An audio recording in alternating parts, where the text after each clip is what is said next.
김건희 전 도이치모터스 제품 및 디자인 전략실 이사, 주가 조작 이외에 내부자 거래 등 자본시장법 위반 의혹에 대해서도 철저히 수사해야 합니다.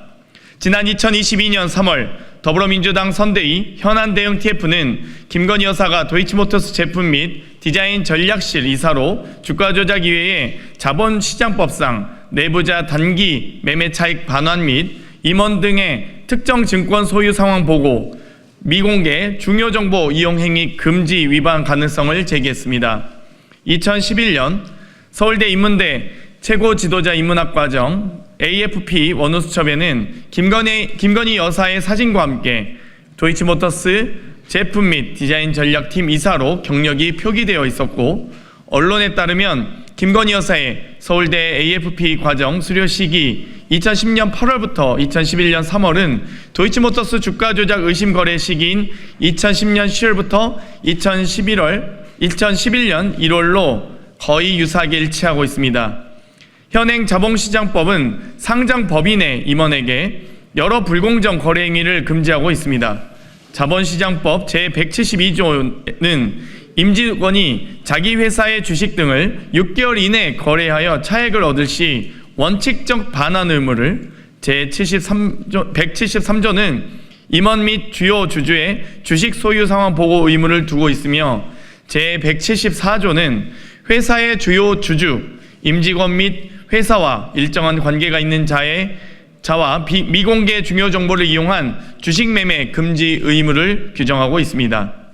특히 미공개 중요 정보 이용 행위 금지 위반은 최고 무기징역과 함께 주식 매매로 인한 이익 또는 손실 회피 금액의 5배에 해당하는 벌금형이 부과되는 중요 범죄입니다. 검찰에게 묻습니다. 김건희 여사의 주가 조작 의혹 이외에 내부자의 단기 매매 차익 반환 위반이나 최고 무기징역이 가능한 미공개 중요 정보 이용 행위 금지에 관한 자본시장법 위반에 대한 수사는 어떻게 되었습니까?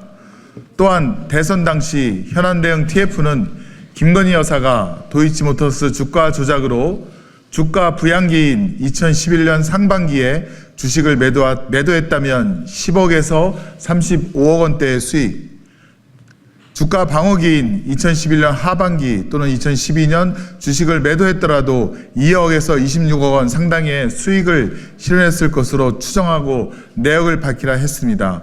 이에 이양수 당시 수석대변인은 터무니없는 주장이라고 일축했습니다. 김건희 여사의 주가 조작 의혹 관련 해명과 논평을 쏟아낸 최지연 당시 수석 부대변인도 김건희 씨는 주가 조작에 관여한 사실이 전혀 없어 기소되지 않았다고 입장을 내놓기도 했습니다.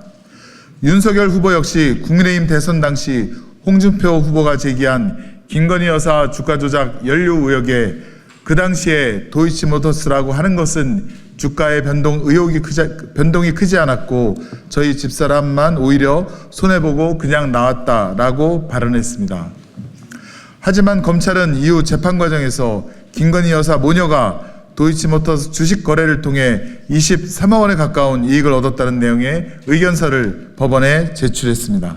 객관적인 자료와 합리적인 추론에 근거해 제기한 주가 조작 의혹에 대해 그저 대선에 이기기 위해 터무니없는 주장 등으로 일축했던 국민의힘 이양수 당시 수석 대변인은 공천을 받고 3선 의원이 되었으며, 최지연 수석 부대변인은 대통령실 인사비서관으로 승승장구하였습니다. 이들의 발언에 대해서는 허위 사실을 유포했다고 하더라도 공소시효가 지나 법적 책임을 물을 수 없지만, 윤석열 대통령에 대해서는 임기 동안 공소시효가 정지되기에 추후 관련 수사는 이루어져야 할 것입니다. 검찰은 김건희 여사의 주가 조작 의혹 외에 도이치모터스 이사로 내부자 단기 매매 차익 반환 위반 및 최고 무기징역이 가능한 미공개 중요정보 이용 행위 금지 등 자본시장법 위반 행위에 대해 철저히 수사해야 할 것입니다. 이원석 검찰총장은 법 앞에 예외도 특혜도 성역도 없다고 했는데 그 말이 지켜지는지 국민과 함께 지켜보겠습니다. 그리고 만약 검찰 수사에 예외, 특혜, 성역이 존재한다는 것이 확인된다면 검찰 역시 책임을 져야 할 것을 경고합니다. 우리 위원회는 김건희 여사의 주가 조작 의혹, 자본시장법 위반 의혹과 관련하여 공정한 검찰 수사를 다시 한번 촉구합니다.